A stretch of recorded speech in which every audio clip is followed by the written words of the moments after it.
Views তো আপনারা যাদেরকে কভার করেন তাদেরও আছে, যাদেরকে আপনারা কভার করেন না যারা পিছনে থাকে তাদেরও আছে। আরে আমাকে মাফ করে দেওয়া যায় না।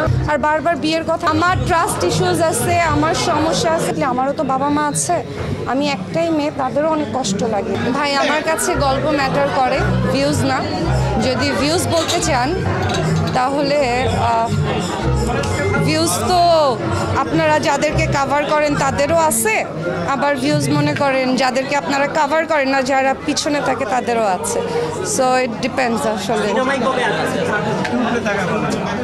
আল্লাহ জানে, আল্লাহ ছাড়া কেউ জানে। আমি জানি না, আমার এখন পর্যন্ত। আরে আমাকে মাফ করে দেওয়া যায় না। আপনাদেরকে আমি কেন বুঝাইতে পারতেছি না।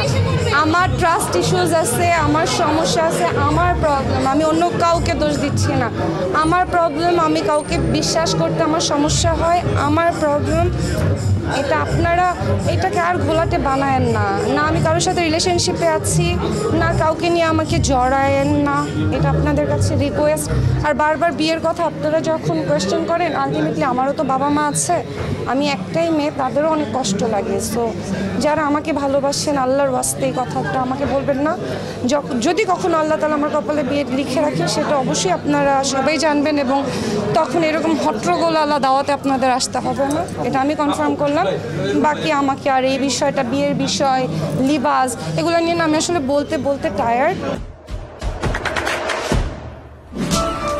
দেশে দেশে সবার সাথে দ্য নিউজ।